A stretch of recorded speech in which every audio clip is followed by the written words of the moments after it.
development. And what is the appropriate scale in terms of locality analysis and subnational dynamics and all those politics that you're involved in as policymakers?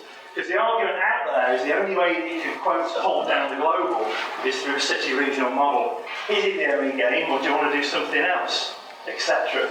The interesting context here is when you introduce neoliberalism, competitiveness, interplace, competitive regeneration, the beauty game, of course, that leads to city deals, that places competing with each other in terms of those messy dynamics of the money in, the money out, etc.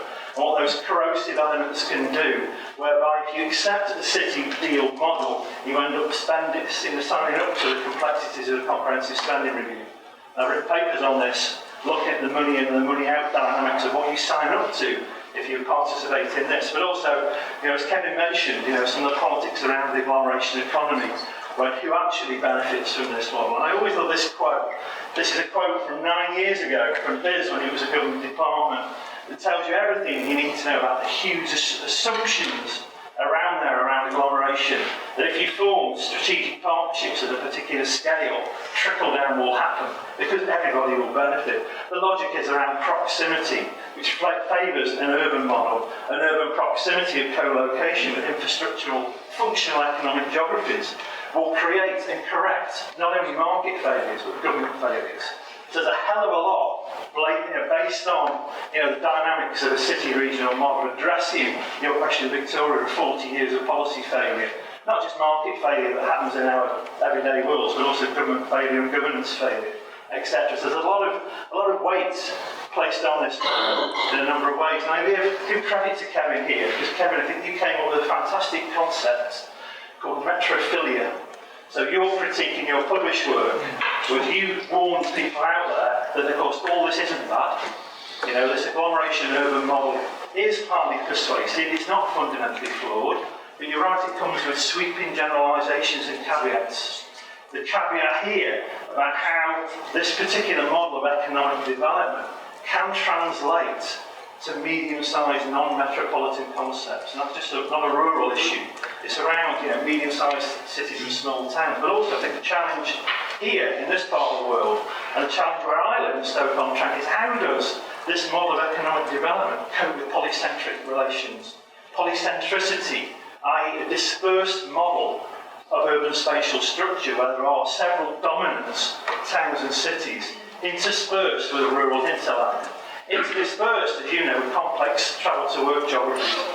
Complex geographies of the so-called functional economic areas, where there actually are functional economic areas out there, whether there is an urban core that can drive down on the one hand, but also whether there is actually trickle-down economics that occur. There's murky issues of social inclusion. So I think this quote from Kevin a couple of years ago, what I want to do, Kevin, is put some flesh on the bones of this, and there were some interviews that we've been doing. But I think you raised the issue of polycentricity, the fact the urban can't be a catch-all solution for everything. How do you deal with medium-sized cities? And also, is the city region model the best model? And I'll come back to that in my conclusions here. So really, this narrative, as John Harrison, one of my former PhD students, raised this quote. The quote that I always like is this quote from Neil Ward, who's a rural development expert, now a Pro-Vice-Chancellor at the University of East Anglia. He claims the city region approach, actually, that's what you were saying, Kevin, has a danger of actually reproducing a rural development problem. We'll hear from you this afternoon, Alan, in terms of the Mid-Wales model, of whether this actually addresses or reproduces a rural economic development problem. Because is there a danger of this model, based on geographical centricity and hierarchy, of actually marginalising certain places that have not got a root in rural economic development? And does it actually fundamentally reinforce or readdress the challenges in terms of non-metropolitan places? I think this was 13 years ago. This is more pertinent today, I think, than it was 13 years ago. Because there is a danger of this model, I think, marginalising the rural, and there's this danger of this model, I think, of having an over-reliance on the centrality of the urban at the exclusion of everything else, as I'm trying to say here. This slide I'm not going to focus on, but Kevin's focus on this. The interesting point from Kevin's presentation is city deals are complicated enough in the England context. When you try and have that tripartite interrelationship, and I've done work on the early days of the Cardiff deal, and that row between different branches of government within Whitehall, never mind the complexities of the Welsh Assembly Welsh Government that you described on top, makes this really, really interesting about what actually lands and falls out of the ground. But what's interesting is to go back to where city deals kind of came from, seen in that context of, that context of that move from RDAs to LEPs, that growth that Kevin talks about around the city region. But the one point that is worth taking forward is what's common to how the city deal model works in the England context and the Wales context is the assumption out there that there is a natural functional economic geography out there, that you can actually draw a boundary around an economy and map that onto an administrative boundary, and those things are interesting and important to govern. That raises a whole series of interesting dynamics that I want to talk about today. Victoria, to answer your question to Kevin, the book that I've just written is a 40-year history of tracing how policymakers, not you in the room of course, at a national level, Whitehall, have habits of moving things around. So I see city regions as the last geographical throw of the dice, because we've gone from national to regional to local to regional and national, and you get what Andy Pike calls this swinging pendulum of economic development. It seems to, for the moment, have rested on the city region as a compromised spatial fix, as I call it as a geographer, between a localism and a regional world. In the context of that discussion that we're having at the minute, is it 3 or 4 regions?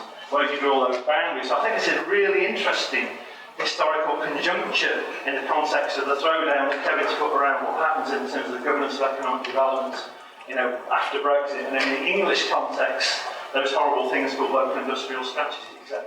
I'm not going to focus on this, but one point I want to make is that the academic stinging literature on city deals sees this, as you say, Kevin, as part of post-democracy. So is this a democratic form of economic development? The danger then is you over-glamorise what economic development was previously. So the interesting, the critique that's coming out of that literature is that this is part of depoliticisation, what academics call the post-political, which raises the question of who's actually involved in these deal-making dynamics and who's benefiting.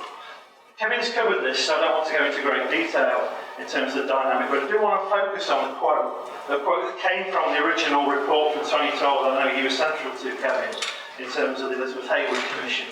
I think that quote there is really, really interesting for understanding some of the complexities and dynamics of city-region boundaries must reflect economic reality, not political or administrative boundaries. You probably wrote this, Kevin, and I'll ask you later. Genuine engagement and meaningful collaboration, the point you raised, across local authorities will be needed. So that actually throws down a number of really significant challenges. This is history you all know in the room, so I won't dwell on this in a number of ways. I now want to focus on this. I want to focus the next 10 minutes talking about the context of where we are now and fleshing out. So this is some of the interviews that we did in early 2018. So this might have dated. What I'll do is to give you some flavour of some of the context that was coming out when we started to do this work. So this is where we are now, of course. What's interesting about the Swansea Bay City region is actual politico-administrative geography that you laid down there, some of the politics of local authorities that was coming out in the questions of Kevin. And this is kind of the functional economic area in terms of the travel to work area. So even before this project hit the ground, you can see the notion of what is a functional economic area is going to raise some interesting questions of how people in places relate to certain boundaries and definitions, etc. So the travel to work patterns are here on this slide that I can float through. Some of this came out in the questions that Kevin was asking. But let me just focus briefly on some of the stubborn structural challenges to the economy. Rural poverty was mentioned earlier. So these are some slides. I can't go over these in detail, but compare the local authorities that are in this city region to the Wales average. What you see, if you glance your eye across these slides, you can see classic patterns of combined and uneven development. If you compare the wages to the Wales average, you'll see some quite hot spots and cold spots in terms of what the legacy of structural economic challenge is in this area at the minute. If you then go from wages to employment, there's patterns here around differential growth and recovery. So I can't go into detail, but if you look at the time series dynamics around some of this employment and unemployment data you've got in an original city region, your question, Kevin, about the good and bad sitting juxtaposition territorially, you've got growth and decline, growth and recovery, sitting teacher down, as you call it, in the same city region, which raises a massive issue around differential economic performance. in a so-called functional economic area. So this is really interesting. If you then follow the arguments around agglomeration and try and look at where the levers and drivers from agglomeration are coming in terms of the size of companies and the sectors, it's even more diverse. So it reflects the historical economic geography of this area in terms of the size of companies and I think the potentials for agglomeration, if you're going to use those kind of economic terms in terms of what the levers and drivers are of the economy. So that's the kind of the historical context we've got. And then this, of course, the vision of the Swansea Bay City deal. So we go back to the Terry Matthews phenomenon of 2017 of creating what kind of geographers and political economists call spatial imagery. So in that context of a really interesting economic and social history, this is the appropriate scale through which to govern economic development. These are the themes that you know. So any of you in the room that know Gary Thompson was one of the original architects. This vision. Gary now works with me at Staffordshire University, so I've had conversations with Gary about this model that was probably, as you understand, Kevin, Herman Hauser, the brainchild behind the catapult model, was trying to create what Gary called in a chat with me last week, a technology innovation ecosystem.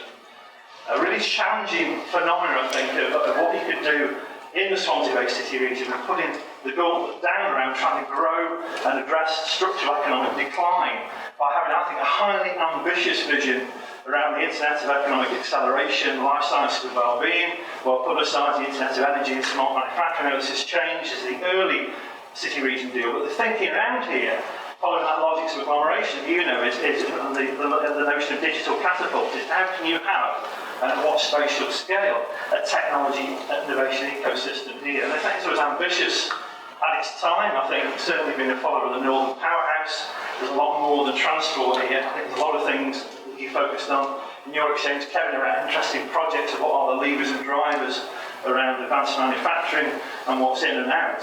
So the interviews that we did, on the one hand, were very, very positive about brand.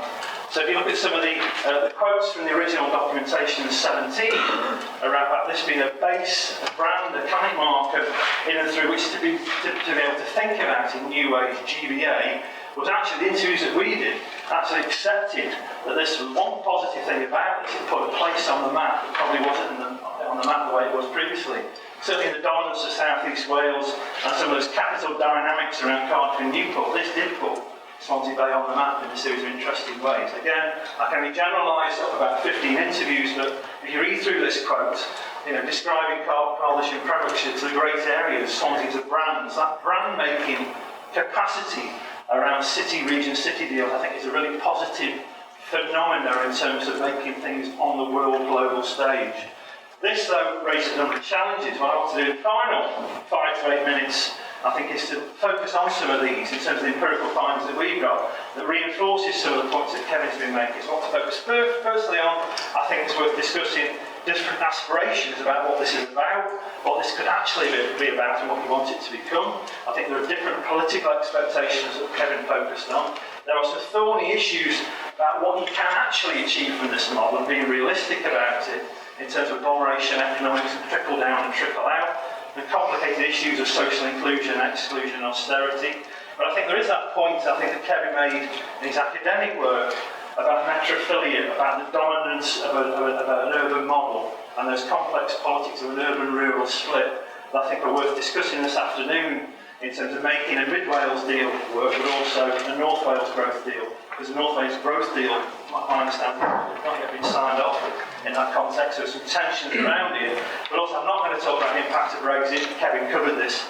But I'm very, very nervous about the lack of political debate nationally in terms of the context of the dynamics of shared prosperity, the relationship between shared prosperity and the Treasury the Green Book analysis, what form of analysis you have in the economy, and some of the dynamics around post-structural funds needs versus agglomeration. If you have shared prosperity model around agglomeration, what the geographies of that would be like, it would be quite frightening in that context.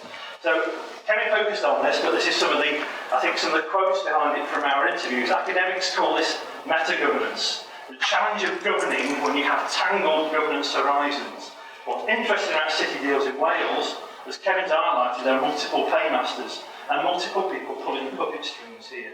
It's not just the complexities of the dynamics within Welsh Government, Welsh Assembly, it's also the Whitehall fractured governance hierarchy. And this quote, I think, is fantastic in terms of split and multiple finger pointing, which makes it really, really difficult. And I commend all those people in the room that have navigated and narrated this journey around city, region, city deal making. It is complicated enough with one paymaster, never mind 5 or 6. And I think this kind of post-negotiation analysis we've highlighted, this dominated the interviews. This was early 2018 when those negotiations were still going on. People just simply didn't know what was happening. Things would change. One individual would say one thing, one would say another. You wouldn't get agreement within any context at all. And then when you go through those dynamics, you add, as we heard from Victoria and others, around austerity being linked into this, but also complicated issues around capital and revenue funding. What was actually agreed? Where would the money come from? What could you actually use the money for? Differential rules by government departments about what expenditure was about. Different rules of analysis about what the private sector wanted from this, which is interesting. Because the private sector leverage figures are really interesting in all these city deal kind of discussions, but what the private sector want from this. Cheap borrowing, as you see in the first quote. But also these quotes here, I think, highlight some of the murky dynamics around the financing of these arrangements in a variety of ways. But also then moving out to the third level of critique, thinking about trickle-outs in terms of what profile this has here, in terms of being realistic around this. So the first quote, I think, deals with some of the dynamics of how you place places on the map. So the positive notions of branding. But I love this phrase here, the second quote, line 3, yours localism. I think is a really nice choice phrase in terms of this. But also it highlights the complexities of some of the arrangements going on. But also some of the important things around construction and procurement that Kevin raised. So directly address some of the Victoria questions. I'm also a fan of the foundational economy. So if you read the second quote, it raises really important dynamics of infrastructure building around procurement, supply chain analysis, some of Kevin's work, what a foundational economy approach the city regions can add several years after these interviews were undertaken. But also I think the murky thing, I think it's a hangover that we're going to hear about this afternoon, is one of the tensions you have to be realistic about, is how do you deal with metrophilia, or do you not deal with it? Do you accept it's not about this? Do you not accept that it's about the urban and the rural? This is purely a particular city model, and it's not about addressing that, or all the ways that we can actually mitigate around some of this, about how you deal with, Pembrokeshire rural poverty, Carmarthen rural poverty around this locality here or not. So these are a whole series, I think, of quotes and analyses that points to the fact that it's very, very difficult to be all-encompassing and holistic in this model of economic development. So it's a really interesting question. Do you deal with it, or do you not deal with it? Or do you accept that this model's flawed and work with the grain? Or is there something else that we want to do in this context? It's a good deal for some, but not a good deal for others, etc. Conscious of my time here, and also the need to take questions here, some of the conclusions, are here in the bullet points, and this quote's good to focus on, just to see what's going on in terms of the laissez-faire philosophical approach. I think what I've been trying to argue the last 15 minutes, the city region concept is a complex fit for Swansea Bay. You'd agree with that probably. More broadly, I think it's more complicated for polycentric city regional contexts, where I don't think you have a dominant core, you've got medium-sized cities being interrelated. It raises really interesting questions. I think there's challenges in terms of can you create a functional agglomerative economy around an area with some interesting infrastructural weak economic links and deep historical challenges, or do you accept those challenges are there? The question is, it shouldn't make the issues worse than they are already, it should start to bridge them in that context. Is there an issue of, if you don't have a city region-wide project that you all buy into, is there a danger of city deal-making collapsing into a series of geographical discrete projects? Because there is no vision at that spatial scale. I think some histories of this region here have shown you some of this analysis of people not agreeing. It's complicated cross-local authority boundaries. So you end up collapsing into locality everyday politics. I've certainly seen this in the context of trying to get a local industrial strategy out around in my region, where it dissipates into discrete geographical projects, because that feeds the needs of elected members, etc. It's all about local electorate. But I think it raises a massive question in this room, is would you start here and what an appropriate growth strategy is? So in a sense, there's only 15 interviews. I'm biased from being an academic in a number of ways. You have to read some of this material. Some of these outputs here are gold open access, so you get them for free. Some of the papers are, but also the book that I published in 2016 is a gold open access book, which you can download. So only 2 of these papers are behind the paywall.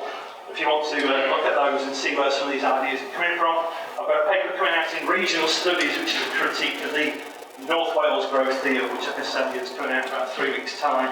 If you want to, talk about the North Wales growth deal, I've got an analysis of that paper coming out, and I'll be publishing hopefully some of the things that I've been saying today.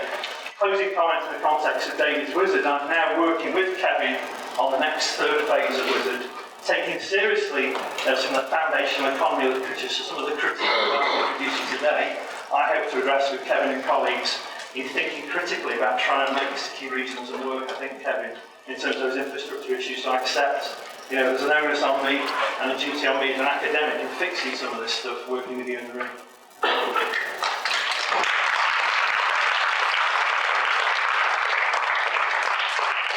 Well, thanks so much, Martin. That was just over 20-minute presentation of a 2-hour material, very, very clearly delivered.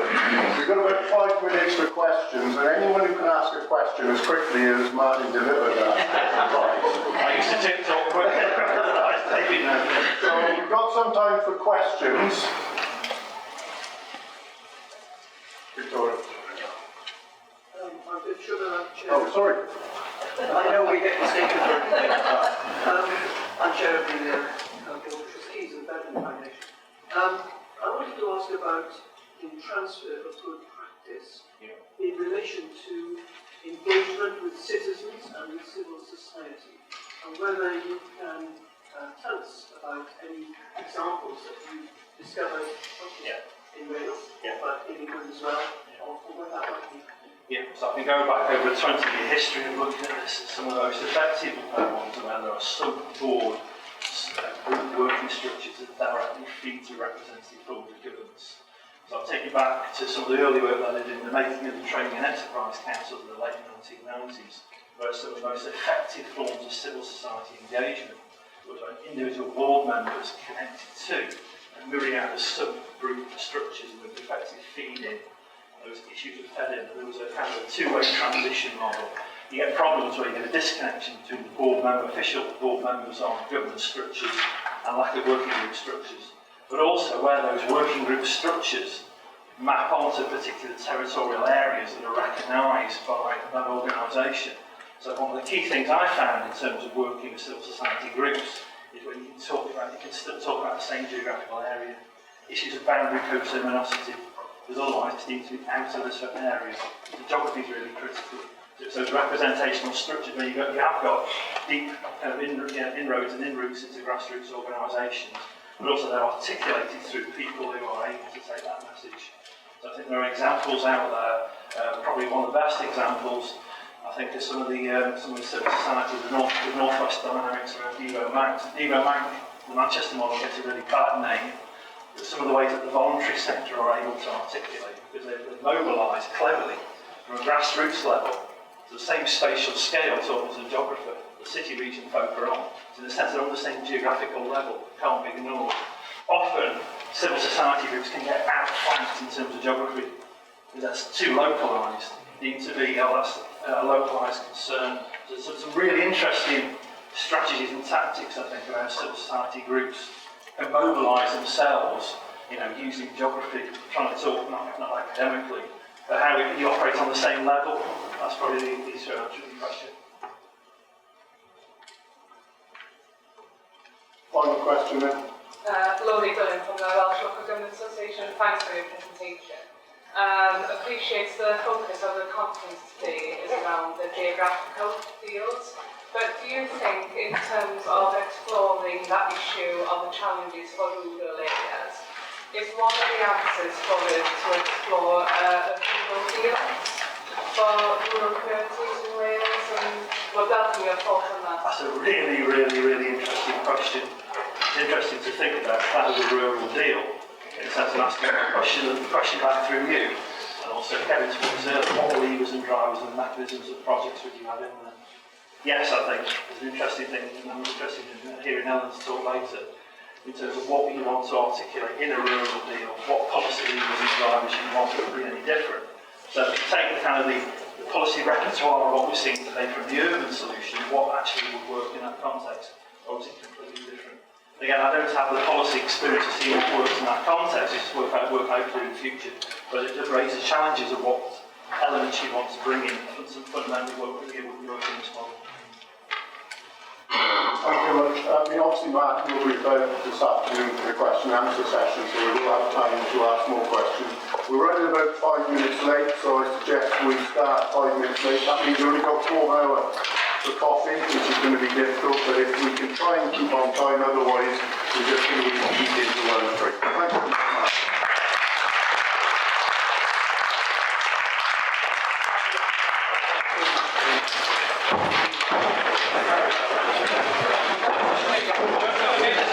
Os dwi wedi delio efo ffermwyr am 20 mlynedd, gallai delio efo cynghorwyr, ond o fewn y mis o'n i wedi newid fy meddwl. Trwyddach i ddelio gyda ffermwyr na chyd cynghorwyr. Diolch yn fawr i chi am y gwahoddiad me hefyd. Mae'n dda gyda i fod yma i rannu profiadau i yn y gogledd gyda chi wedyn. Ac ti'n gweithio fawr. Hynny, ac o'n bod chi ddim yn gwybod lle mae'r gogledd, gan bod ni yn y de pell, dyma fo, gogledd Cymru. Mae'n ymddeiriadau bod enw'r sydd yn Saesneg. Fel y gwelwch chi, yna 6 sir. Dwi yn y de pella yn Wynedd, bron ar y ffin gyda Powys a Cheredigion, sydd yn codi gwestiynau eraill i chi. Ac wrth gwrs mae o, fel y gwelwch chi, fel y gwyddoch chi, mae'n bosib yn rhanbarth amrywiol iawn o rannu natur. Yn gwleidyddol, mae gen i 2 sir sydd yn cael ei reoli gan Plaid Cymru. Mae ganddo ni rwan yn ddiweddar, 1 sir sy'n cael ei reoli gan Geithwadwyr, 2 sir annibynnol ac 1 sir llafur. Felly welwch chi bod yna wahaniaethau gwleidyddol sylweddol. Mae yna wahaniaethau economaidd sylweddol, mae'r gorllewin yn wledig iawn. Mwyafrif o'n busnesau ni yn busnesau micro. Chydig iawn o busnesau mawr sylweddol sydd ganddo ni'n gorllewin. Yn y dwyrain, wrth gwrs, mae ganddo nhw bwrw economaidd, mae ganddo nhw busnesau mawr, fel Airbus, Toyota, Moneypenny ac yn y blaen. Felly mae'r darlun economaidd yn wahanol iawn ar draws y gogledd. Roedd hwnna yn rhan o'n trafodaeth hefyd. Wrth gwrs hefyd, mae yna gwestiwn o'r ffiniau. Mae gyda llaw yn rhaid i ddweud bod y dadansoddiad gyda ni'n Kevin Morgan heddiw nad yw'r chi'n llwyr yn profiadau ni fel gwleidyddion yn lle. Mae ganddo ni ffiniau yn fan hyn. Dwi a diddordeb mawr mewn cydweithio gyda Powys a Cheredigion gan bod economi de Gwynedd yn naturiol yn troi i'r canolbarth yn hytrach na'r gogledd. Dwi'n dweud yn aml iawn, di'r A55 ddim yn berthnasol i mi. I couldn't care a damn os di'r A55 wedi cael cyhyd a bod yr A70 ar agor, neu'r A87. Felly, hefyd yn y dwyrain, mae'n berthynas trawsffiniol gyda glannau merswyd a chair yn hynod o bwysig ac mae'r cysylltiadau trafnidiaeth yn bwysig iawn yn fanna hefyd. Ac fe gawson ni, sôn am ymddiriadaeth, felly fe gawson ni 3 arweinydd newydd ar ddechrau ar 2017, 3 arweinydd newydd a 3 oedd wedi bod yna o'r blaen yn trafod materion economaidd. Felly mi roedd yna densiwn yn sydd o fewn yr wythnosau cyntaf ar y cynllun yma, oedd yna frys i ni gyda'r cytundeb. Mi oedd rhaid i ni gael sesiwn o'r 6 arweinydd gyda'i gilydd i ddyrnu allan beth oedd y gwahaniaethau ni a beth oedd y nôl unedig oedd ni'n gwylio amdano. Ac o'r sesiwn hynna, mi gawson ni elfen gre o ymddiriadaeth yn ein gilydd. Mae'r thema yn parhau dwi'n tebyg. Ac yn fynydd busnes i chi, o'n i'n gwybod yn iawn, os nad oes ganddo chi ymddiriadaeth yn eich partner busnes, dydy'r partneriaeth yna ddim yn mynd rhy barhau. Mae o'n bron iawn a bod yn ymddiriadaeth personol iawn felly, ac fe gawson ni hynny yn gogledd Porthlwc. Gyda'r llaw hefyd, na ni weld beth sy'n nesaf gyda'i. Dyna ni, hyn ohono ni yn trafod o ddifrion rhywbeth. Dyma y bwrdd uchelgais economaidd y gogledd, sydd erbyn hyn wrth gwrs yn gorff statudol. 6 aelod o 6 arweinydd yr awdurdodau lleol. Mae'n gynrychiolaeth o 4 corff addysgol, 2 brifysgol a 2 goleg addysg bellach. Ac mae'n gynrychiolydd o corff cyngor busnes y gogledd a sector breifat yna hefyd. O safbwynt llywodraethiant, dim ond y 6 arweinydd sydd ar bleidlais, a mae hwnna yn bwysig. Mi roedd y 6 awdurdod lleol wedi dod at ei gilydd yn ôl yn 2012 neu 11 hyd yn oed i ffurfio'r bwrdd uchelgais economaidd gogledd Cymru, gan sylweddoli nad oedd modd neu gwahaniaeth i'r economi yn ein siroedd unigol ar ben ei hunain. Ac mi roedd y penderfyniad yna yn un pwysig hynny, achos mae'r bwrdd uchelgais yma wedi tyfu yn organig. Ac mae o yn fwy na cynllun tŵr. Rhywbeth ydyn ni wedi manteisio arno fo fel corff ydyn ni, ac ydyn ni wedi bod yn cydweithio gyda'n gilydd. Fel sector breifat, sector addysg, y trydydd sector hefyd, ers nifer o flynyddoedd. Dwi'n meddwl bod hwnna'n arwyddocaol. Ys gyda'i. Dyma ni trefniadau llywodraethu, wybodaeth, bwrdd uchelgais ei hun. Mae ganddo ni fwrdd cyflawni busnes da ni'n alw fo, sef cynrychiolaeth o'r sector breifat, sydd yna hyd braidd oddi wrtho ni i herio, i gynnig syniadau ac i bod yn bencampwr dros economi'r gogledd. Mae'r aelodaeth yn fanna yn aelodaeth enghraifft o Stena, Airbus, Toyota, Cartrefi Conwy, mae'r trydydd sector yna hefyd, a mentrau cymunedol yna hefyd. O dan hynny wedyn mae gennym ni grŵp o sefydliadau weithredol, ac mi fydd yna isbyrddau thematig yn datblygu fel ydym ni'n gweithredu rhai o'r prosiectau. Gyda llaw, jyst wybodaeth i Martin, da ni wedi cytuno gyda llaw ar y penawdau telerau, heads of terms, da ni wedi cytuno nhw. Mi oedden ni bod i lofnodi nhw nôl yn mis Gorffennaf, ond oedd yna oedi ar ran, dwi'n siŵr pa lywodraeth. Ac da ni wedi cytuno nhw fel dwi'n dweud o'n aml, ond na newidiadau i'w gwneud. Da ni rwan yn disgwyl am rhyw barter awr bach sbar o ddyddiadur wedi dodion brysur yn ddwy lywodraeth i ddod i'w llofnodi nhw hefo ni felly. Mae hwnna'n gam pwysig ymlaen wrth gwrs, achos mae o'n anrwymiad i'r dyfodol. Gyda'r llaw, jyst ar y nodyn yna, o safbwynt llywodraethiant wrth gwrs, fel cydbwyllgor, mae'n rhaid i un o'r siroedd letia y gwaith o weithredu'r cydbwyllgor. Ac hyn o bryd, Cyngor Gwynedd sy'n letia gwaith yn ymwneud, pan fawr y prosiectau i'w ddod yn weithredol, mae'n bosib mae Cyngor Gwynedd fydd yn weithredu fo, ond beth ni'n sylweddoli ydy bod yna bwysau aruthrol mewn adnoddau dynol, ac mewn adnoddau cyllidol o bod yn weithredu y cynllun trwy. Dyma fo'n gweledigaeth ni, dwi'n eisiau treulio gorfod amser y gweledigaeth. Maen nhw'n eitha amlwg, ond sylwch bod ni bod ni'n pwysleisio bod ni rwan fel 6 arweinydd gwleidyddol yn llais gwleidyddol dros y gogledd, a da ni yn bwriadol yn dechrau, beth yw'r gair, yn dechrau mynegu y llais cryf hwnnw mewn trafodaethau gyda Llywodraeth Cymru ac wrth gwrs gyda Llywodraeth Westminster. Dyma nhw'r prosiectau, dwi'n gwybod os ydych chi'n allan o'n siŵr. Dyma nhw'r prosiectau. Un o'r cwestiynau mawr oedd, ni fyddai hi wedi bod yn hawdd cael cynnydd GVA trwy fuddsoddi yn Sir Fflint a Wrecsam, fyddai ni wedi gweld y cynnydd, ond wrth gwrs mae yna wahaniaeth mawr rhwng y dwyrain a'r gorllewin. A mae yna ymdrech fwriadol i geisio lledaenu'r trwm ar draws y gogledd.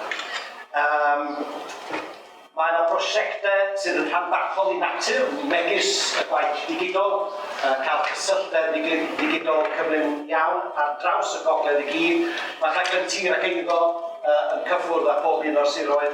Mae rhaglen sgiliau cyflogaeth wrth gwrs, ac wrth gwrs mae rhaglen trafnidiaeth strategol yn mynd â ni ar draws y 6 sir. Ac wedyn, ddod i mewn i hynny, mae yna brosiectau unigol sydd yn digwydd bod yn rhannu yn ddaearyddol eitha da.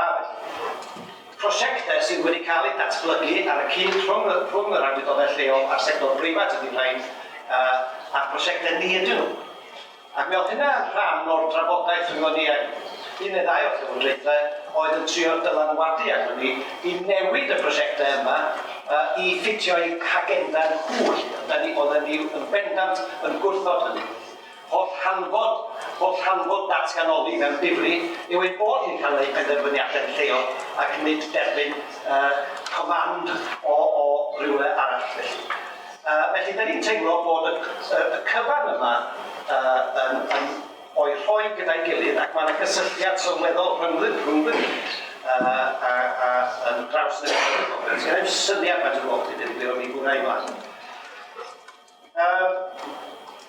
Dyma fo'r y cyfan. Yr un piws yma 240 miliwn ydy cyfraniad Westminster a Chaerdydd. Mi oedd y cais gwreiddiol ni am 170 miliwn gan y ddwy lywodraeth. Ac yn ystod pob un trafodaeth sy'n rhan ohono fo dros blwyddyn neu ddwy cyn y cyhoeddiad yng Nghyllideb y Cangellog, doedd na ddim awgrym y bydden ni'n cael llai na 170 miliwn ac oedden nhw derbyn ein dadleuon cyllidol ni i ddweud hynny. Siom felly oedd i gael 120 miliwn gan y ddwy lywodraeth felly, heb unrhyw fath o eglurhad, heb unrhyw fath o resymeg, a mae yna chwedl yn rhywle wedi ymddangos sy'n dweud mae'r unig reswm da ni wedi cael 120 miliwn ydy oherwydd bod y gweinidog wedi gadael inspectol ar ei ddesg pan oedd o'n trafod y mater gyda'r trosoglus. A mae yna bosibilrwydd cry, dyna'r unig reswm ydyn ni ffeindio ar un o bryd ydyn ni wedi cael llai neu byddwn ni wedi cais amdano fo. Mae yna 500 miliwn o fuddsoddiad gan y sector breifat a mae yna gwestiwn ynglyn â hynny. Da ni wedi gorfod cyfiawnhau yn sylweddol sut pa math o dystiolaeth sy'n yna y bydd y sector breifat yn barod i gyfrannu. Mae yna gwestiwn sy'n cael ei godi gan y aelodau i gwir rwan. Ac mae hwnna'n un risg dwi'n amlygu'r rhywbeth fel dwi'n mynd ymlaen. A fydd effaith a bynnag fath o Brexit gawn ni yn cael effaith ar allu neu awydd y sector breifat i fuddsoddi a allai gael effaith ar y cynllun cyfan. Cryfdera ni partneriaeth gref a chadar. Dwi'n dod nôl at y busnes ymddiriedau. Mae o'n un o'r pethau sydd wedi bod yn amlwg trwy'r trafodaeth wedi ddwy lywodraeth. Mae'r cytundeb a'r weledigaeth unol yna ar draws awdurdodau lleol gogledd a'r sector breifat yn cael a'r sector addysg yn arbennig iawn. A dwi'n meddwl bod hwnna'n un o'r cryfderau mawr. Trefniadau llywodraethiant, da ni'n eitha clir ac adam y trefniadau llywodraethiant ni, mae hwnna'n glir. Atebol mwy clir dwi'n dweud efo, dwi ddim yn siŵr pa mor glir ydi o a dweud y gwir chi. Da ni'n dod nôl at y cwestiwn yma eto o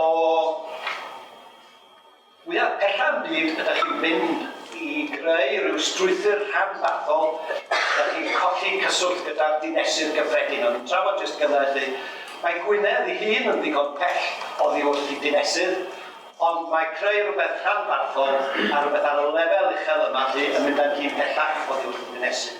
Mae'n ddigon anodd i gael aelodau fy llun yn y cyngor i gael dealltwriaeth llawn o beth sy'n ymlaen. Ond rhaid sicrhau chi bod pob un arweinydd yn ymwybodol iawn o'r angen i gael ei aelodau nôl yn y castell os liciwch chi yn deall ac yn cefnogi hwn neu mi allai'r peth syrthio. A dwi'n dod nôl at y pwynt yma eto, da ni'n gwyn ar y tŵr, mi rydyn ni yn llais gwleidyddol cryf dros y gogledd ac yn rhwng wrth y cynllun twg ni, mae yna ofynion datganoli cyfrifoldebau i ni yn lleol. Da ni yn dymuno gallu gwneud penderfyniadau ar drafnidiaeth yn y gogledd, da ni'n dymuno gallu gwneud penderfyniadau ar sgiliau, ar gyforddi busnes ac yn y blaen, felly yn lleol. Da ni wedi gofyn hynny. Mae'r ymateb gwleidyddol maen nhw'n le gytuno i da iawn chi ddylech chi gael, ond yn ogo iawn yn weithredol, mae Llywodraeth Cymru yn parhau a'i gweithredoedd a'i strategaethau nhw yn rhedeg paralel i beth ydyn ni'n gynllunio yn fan hyn. A sôn am gyd gynllunio a chyd datblygu ychydig iawn o dystiolaeth o hynny sydd wedi dweud yn gorffennol yn rhywle arall. Mae zero ydy'r cyd-datblygu yn deud y gwir. Mae nhw yn rhedeg ochr yn ochr, os nad ydyn nhw'n mynd i gyfeiriadau gwahanol mae'n bosib felly. Ac mae yna elfennau fan hyn o ddyblygu gwaith y ddylai bod yn cael ei wneud dau dîm o swyddogion rhai o'r gogledd yn cydweithio yn yr un swyddfa gyda swyddogion Llywodraeth Cymru at anelu at yr un nod. Dylen nhw'n bod yn gweithio fel un.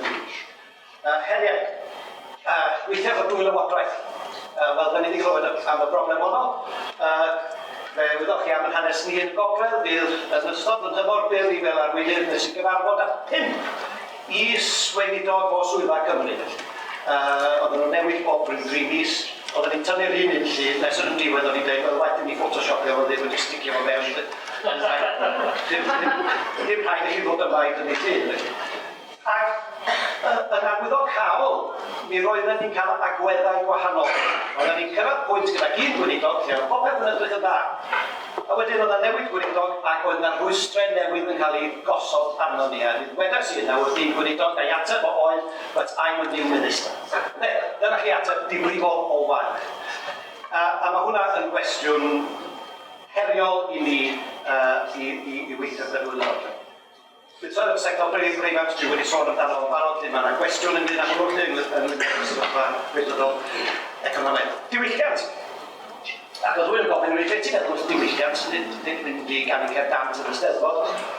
Y diwylliant dwi'n sôn amdano fo, diwylliant yma o gydweithio. Yr union beth oedd Kevin Morgan yn sôn amdano bore yma, y cyd-ddealltwriaeth yna gan Llywodraeth Cymru bod nhw'n barod i drosglwyddo cyfrifoldeb i ni, bod nhw'n barod fel mae pob partner i fod i ymddiried yn ei partner gyfartal.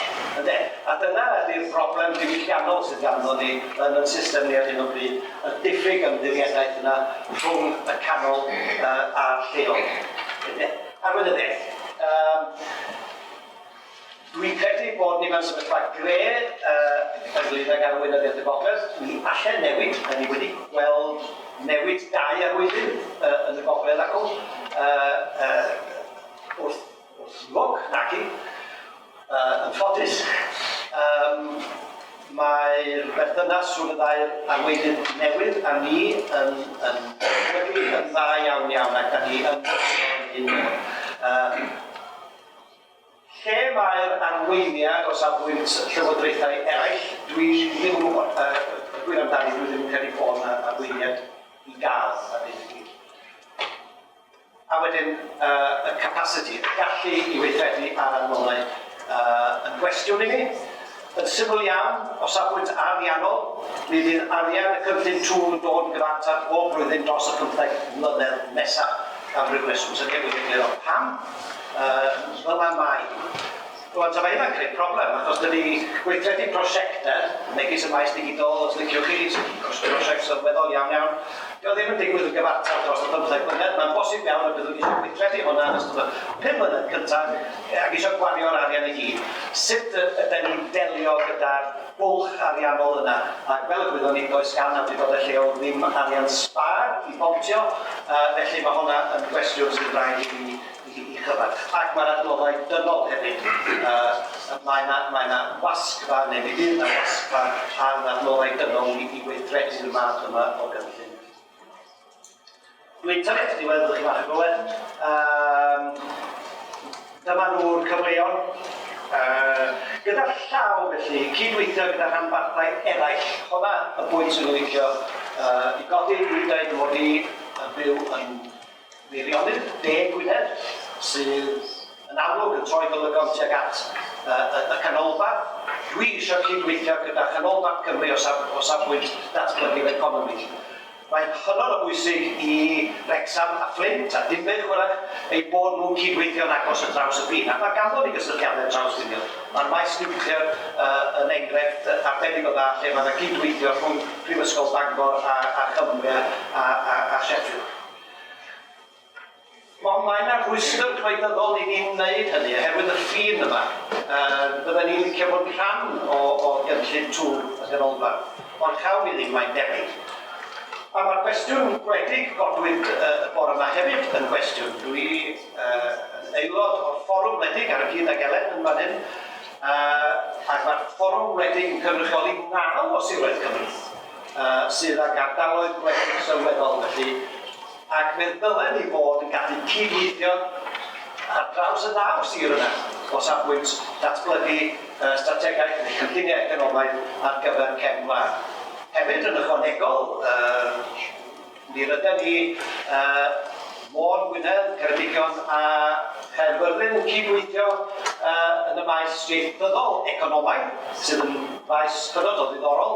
Hynny fi heb waith, fydd na ddim iaith, ond rydyn ni'n edrych ar sut mae'n gwneud y cyswllt na i hybu y Gymraeg yn y maes economaidd. A mae yna waith dechreuol yn digwydd rhwng y 4 sir yna ar draws y gorllewin sydd yn berthynas newydd ar hyn y gwir. Da ni ddim wedi gweithio ar draws y 4 sir yna o'r blaen ac mae yna ddisgwyliadau mawr oedden ni'n gormod yn gwir o ystyried yr adnoddau.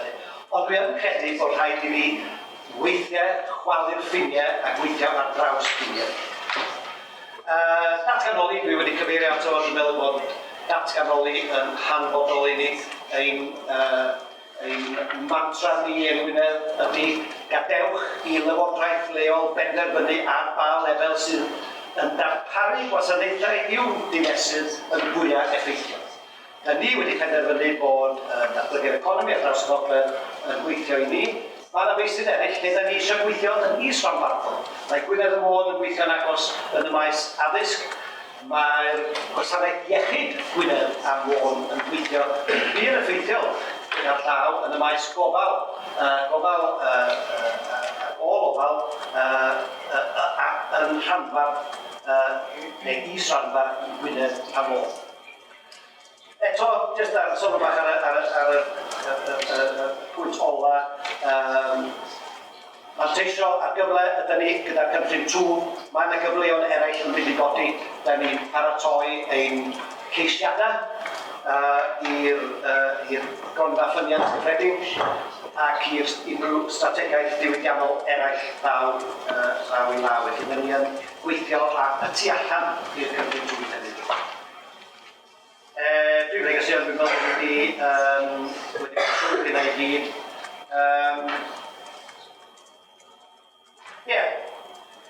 Ond dyna fod dwi'n meddwl, dwi'n diolch i chi am wrando ar fy mhregeth.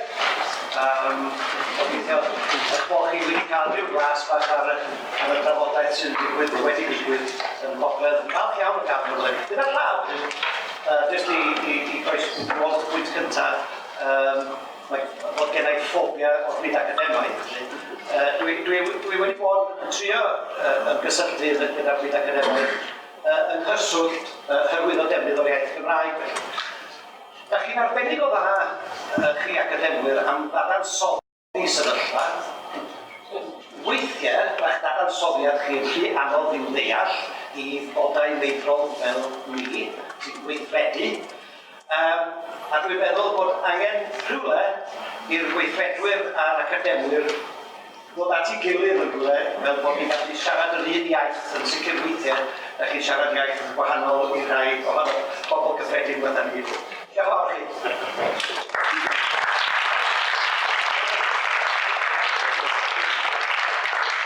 Diolch gyda fi. Ar y 2 munud yn i'r personau mewn sylwadau.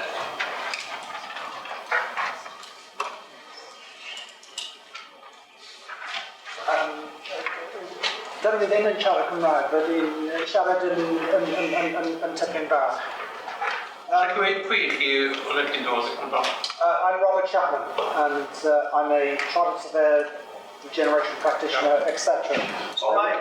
I originally come from Mid-Wales, so RICS, etc. Yeah. Lle cyn glaid I ddeall, place before politics. Lle cyn glaidiaethau. What do you think about the phrase place before politics?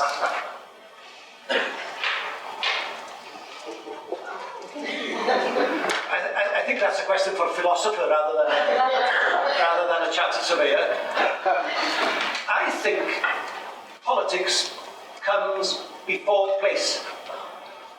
We're very good at defining places, structures, but we're forgetting why we are creating those structures, and we need to come back always to the basic point. How do we provide services and improve services to our citizens? How do we do that best and at what level?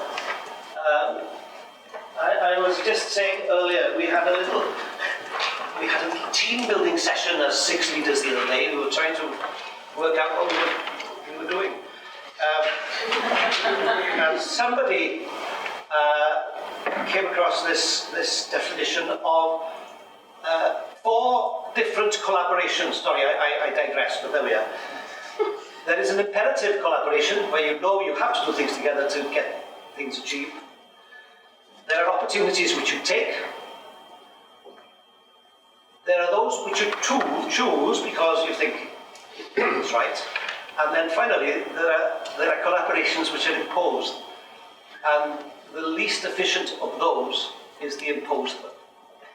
And that's why I come to say that politics is more important than place, because place is something different for everybody. And we have even tensions within my county. Meirionydd historically was a county on its own, and I still believe that Meirionydd really should be able to stand on its own 2 feet. But there we are. I really have to get on with those buggers up in Carnarvon.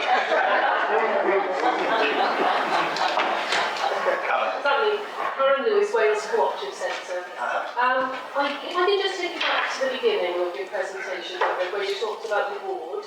And I made a note here, so you've got 6 local authorities, 4 HE, ECHI, and then 5. You alluded to including the third sector. My question's got 2 parts really. I think that it's not just been a wide discussion, because it seems to me in everything that I read or events I go to about all of the deals, and the third sector is kind of very much under the radar. I speak particularly obviously from the Wales Cooperative Centre, where we work across the whole of Wales, and we have particular responsibility for delivering Welsh Government support to social enterprises and digital inclusion, both of which seem to be integral to any kind of deal. I just wondered what your thought was around that and how you plan to engage going forward in that sense. To be honest, the third sector is an afterthought. Yeah. Mind you, they were represented on the original economic ambition board. I suppose the problem is that they're very fragmented. They're very fragmented. And when you're working on a regional basis, it's either difficult for them to see the relevance, if you like, to their local issues. But you know, what we've seen, for instance, is housing is an important part of our growth. We've seen I can't remember, 4 or 5 of the housing associations across North Wales now coming together to be represented on that business, again, business, the private sector board we have. But I think that there is a question there that we somehow should address. I do have the feeling, and there is danger, isn't there, that when we're working on a regional basis, we're working on sort of a very large scale projects which are up there. And of course, we've been concentrating for the last 2 years simply on that. We shouldn't forget, I think, in the future, we shouldn't forget those local things. We can do better on a local basis, and that's where the foundation economy comes in. That doesn't form part of the growth deal. So we need to go back to rethink some of the things which are not included in the growth deal actually. One last question. You had one. Yeah. You got nobody. Okay, go on, Neil. Phil Lloyd. I'm a co-founder of something called Labour Coast and Country, because the Labour movement generally doesn't understand the non-urban very well. You've implied in a couple of your observations, and maybe that last one, regional governance can still be too far away. In England, neighbourhood plans and neighbourhood fora have often given better housing outcomes, greater numbers and more community engagement, and that's partly been driven through the town and parish council tier of government. What could Wales do to properly strengthen community councils to help answer your imbalance question? It's a horrible question, isn't it? See you at lunch. Community councils, generally speaking, don't work. Okay, But generally speaking, there are examples. We've got a cluster of community councils in the Finocwen Valley who are very, very innovative up there. And it's a cluster of community councils. There is a cluster of councils in the Bala area which are working together.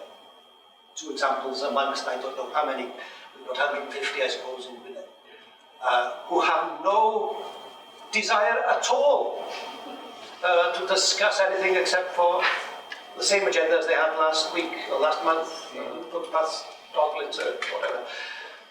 We need to reform it, don't we? Yeah. We need quite a revolutionary reform, I think. We need to create, I think we're going back to pre-reorganisation structures. We need to create those area bodies which can address those local issues properly. They must have funding, they must have powers. So as they are, it's not going to happen. But I think we really do need to do something.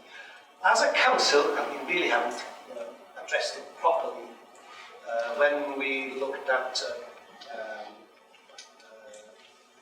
improvement areas, the Future Generations Act,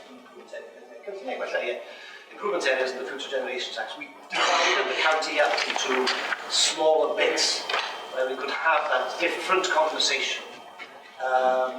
Because there are issues, for instance, if you like, Tywyn, John comes from Tywyn area, which is the far southwest of Gwynedd, and has special issues of their own which need to be addressed. Bangor, the far north, has substantially different issues. They've got high street issues, they've got university problems, So why not split the county up into smaller areas, devolve powers to them? I think we should.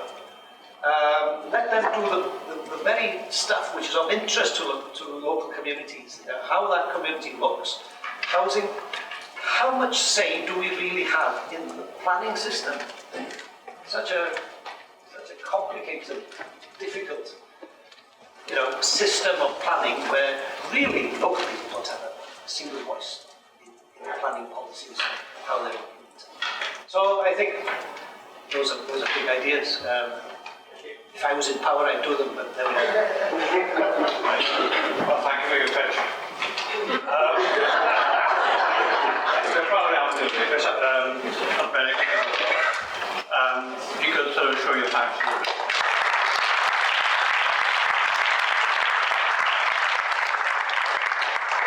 We move on to Kelly Byrne. Kelly Byrne is the Chief Executive of the Cardiff Capital Region Deal. And you've been so since mid-2018, Kelly. Says here. Yeah. Formerly Deputy Chief Executive and Chief Enterprise Officer for Monmouthshire County Council, was Director of Innovation and Enterprise, and before that was involved in housing, had a role in the South Wales Housing Association and in local authority. Okay. All right, thank you very much and good afternoon everybody. I'm really sorry about my tardy arrival today. I'm going to be talking a little bit about the Cardiff Capital Region, giving you some context of what we're about, what we're doing, our delivery mechanism, which right now is a city deal. I'm very much going to be talking from an official perspective. Thanks to Doug for delivering such a staunch and robust political perspective. And clearly, whilst I can't do that, I think there are real areas of commonality and real areas that my politicians in particular would identify with. So our city deal is a little bit different to the other growth and devolution deals in Wales. It's a city deal, and the difference is our wider investment fund, which is the amount of money available for us to invest after Metro is taken out, is a completely flexible pot. So it doesn't come with any predefined business cases or projects or propositions. We can use that investment to, I suppose, develop the kinds of things that we feel can best meet some of the targets that have been set by us from Wales and UK government. Now this is quite a luxury. The only other city deal in the cohort 2 city and growth deals in the whole of the UK that's like ours is the Glasgow city deal. So there's lots of similarities in terms of the way in which we were trying to work. But I think what it affords us to do is to have a real think about the impact that we're trying to make on South East Wales. Rather than having a predefined set of things that we have to do, we get to ask some really big questions about, what is this thing called economic development? What's it all about? Why are we trying to do it? What are we trying to achieve? Has what we've achieved to date been good enough? And I think clearly in the case of the Cardiff Capital Region, we are classified as a lagging economy after all. But I think the answer is no. So we've got to think differently about some of the big problems that we're trying to solve, some of the big challenges that we have to respond to both today and in the future.